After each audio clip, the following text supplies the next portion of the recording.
Imagine discovering that the person you once trusted with your life has been secretly trying to end it. This chilling revelation is at the heart of the Erin Patterson case, a story that has left Australia and the world in shock. But here's where it gets even more disturbing. The convicted triple murderer, already found guilty of poisoning 3 relatives with a toxic mushroom-laced beef Wellington, allegedly spent years attempting to kill her estranged husband, Simon Patterson, using everyday foods like pasta, cookies, and curry. And this is the part most people miss: the intricate web of suspicion, fear, and betrayal that unfolded long before the fatal lunch that destroyed a family. Erin Patterson, a 50-year-old Australian woman, was convicted last month for the murders of her former in-laws, Dawn and Gail Patterson, both 70, and Gail's sister, Heather Wilkinson, 66.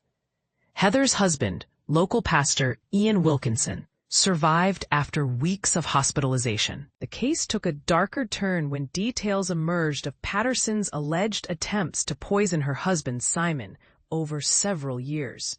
These attempts, which Simon detailed in pre-trial hearings, included episodes that left him critically ill, once even in a coma, with his family being told twice to say their final goodbyes. But here's the controversial part. Despite Simon's detailed testimony, the charges related to his attempted murder were mysteriously dropped on the eve of the trial, leaving many questions unanswered. Why were these charges dropped? And why was Simon's evidence excluded from the trial? These unanswered questions have sparked debates and left the public wondering if justice was fully served. In a quiet, emotional moment during the trial, Simon choked up as he explained his grief to a near-empty courtroom. His parents and aunt were dead, his uncle barely survived, and he himself had narrowly escaped the same fate by pulling out of the fatal lunch gathering at the last minute. "I have a lot to grieve," he told the judge, his voice trembling. "The legal process has been very difficult, especially the way it's progressed in terms of the charges relating to me and my evidence. Or non-evidence now, I guess." Simon's ordeal began in November 2021, when he fell ill after eating a Tupperware container of bolognese penne prepared by Erin. Though he initially dismissed it as a minor illness, months later he was hospitalized again after eating a chicken korma curry she had made during a camping trip. This time he ended up in a coma, with a large part of his bowel surgically removed.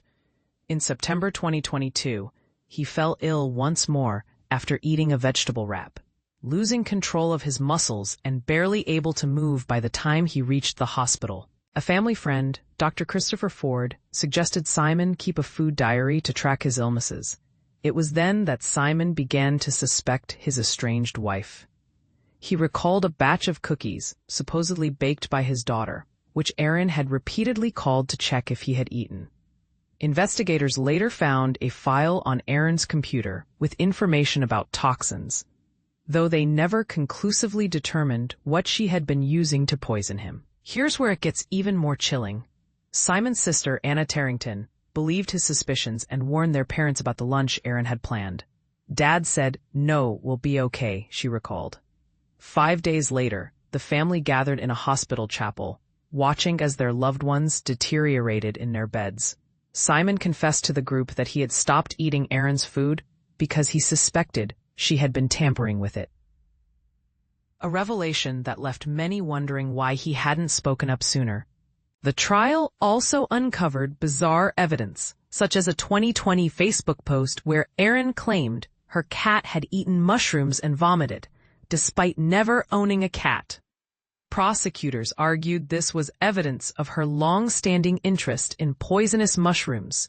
Additionally, Erin was seen visiting a local dump both the afternoon of the fatal lunch and days later to dispose of a food dehydrator used to prepare the meal. As Justice Christopher Beale sets a sentencing hearing for 25 August, the case continues to raise unsettling questions. Was Simon's evidence suppressed to protect the proceedings? Or was there more to the story? And what does this say about the lengths someone might go to in order to harm those closest to them. This case is a stark reminder of the darkness that can lurk in seemingly ordinary lives. What do you think? Were the dropped charges a miscarriage of justice, or was there a valid reason behind the decision? Share your thoughts in the comments below.